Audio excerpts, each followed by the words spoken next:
Yıldız Taşı'na hoş geldiniz.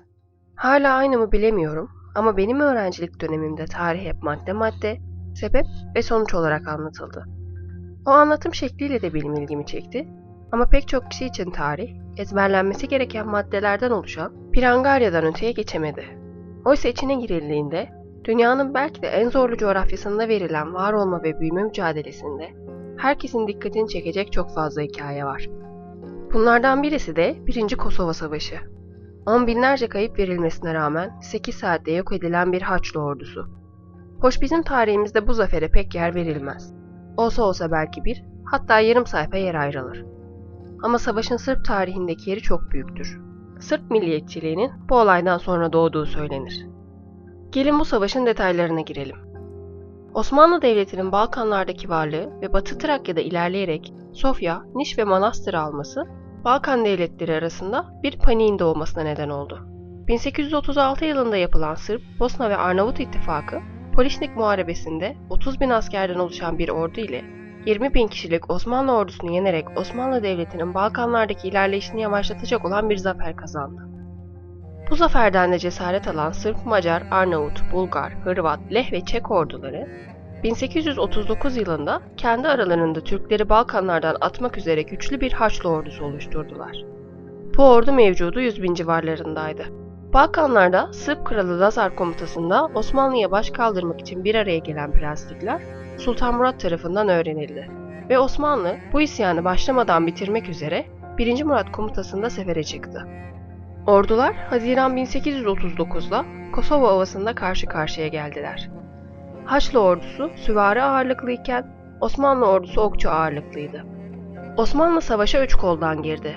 Hilal taktiğiyle 100 bin kişilik Haçlı ordusunun üstüne giden ordumuzda Sultan 1. Murat ortadan, oğulları ise sağdan ve soldan saldırdı. Ancak mevcudu fazla olan Haçlı ordusunun yüklenmesiyle sol kanat çökecek duruma geldi. Durum kötüleştiğinde kendi canını riske atan Şehzade Beyazıt, sağ taraftan yaptığı saldırılarla savaşın kaderini değiştirdi ve durumun Osmanlı lehine dönmesini sağladı. Bu savaşta gösterdiği cevvallik nedeniyle Yıldırım unvanını aldı ve tarih sayfalarındaki yerini Yıldırım Beyazıt olarak aldı. Savaş gün batımına kadar yaklaşık 8 saat sürdü.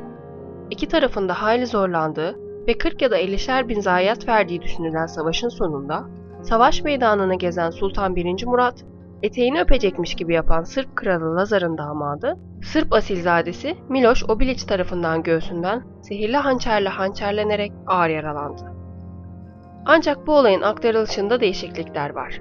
Kimileri Obilić'in esir alındıktan sonra Sultan Murat'a bilgi vereceğini söyleyerek yanına gitmeyi ve bu esnada hançerini saklamayı başardığını, böylelikle Sultan Murat'ı hançerlediğini yazar. Bu, kaybettikleri savaşı Sultan Murat'ın öldürülmesi nedeniyle kendi destanları sayan Sırplar ise bambaşka bir hikaye anlatır. Onlara göre Obilić yanında 12 asker ile sultana saldırmış ve Sultan Murat'ı öldürmeyi başarmıştır. Sultan Murat ağır yaralı olmasına rağmen hayatını kaybedene kadar ordunun başında durup savaşı yönetmeye devam etmiştir. Sultanın yaralanmasının verdiği etkiyle olay aleyhimize değil lehimize dönmüştür. Bu yaralanmanın şiddeti Sırplar üzerine öyle şiddetli çökmüştür ki Kral Lazar öldürülmüş ve Osmanlı ordusu Haçlı ordusunu tabiri caizse hallaç pamuğu gibi atmıştır. Sırplar şehit edilen tek Osmanlı padişahı olan 1. Murat öldürüldüğü için kendilerini bu savaşın galibi saymakta, tarihlerini de bu şekilde anlatarak milliyetçiliklerini beslemektedir. Sultan Murat'ı şehit eden Obilić'in ismi her yerde yaşatılmaktadır. Hatta Beşiktaş ve Partizan maçında dahi Sırp taraftarlar "Her Türk bilir Sırpoğlu Miloş'un Murat'ı nasıl hançerledin" diyerek ırkçı tezahüratlar yapmışlardır. Oysa böylesine büyük bir tarihin içinde çoğu kişinin kendi kahramanlarından haberi olmadığını ne bilsinler. Savaşa gelince, Sırplar kendilerini kazanan sansın dursun, savaş kesin Osmanlı zaferiyle sonuçlanmıştır.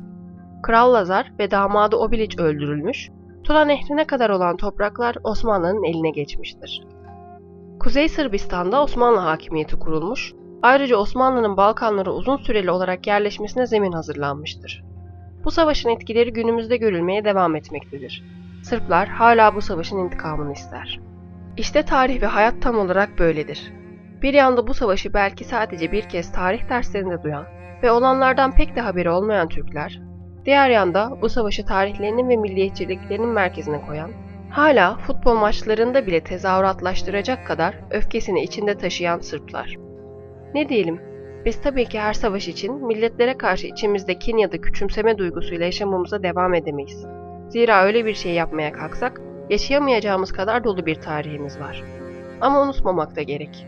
Unutmamak, hatırlamak, anlamak ve anlatmak. İzlediğiniz için teşekkür ederim. Videoyu beğenip paylaşarak bana destek olabilir ve siz de hatırlanmasına katkı sağlayabilirsiniz.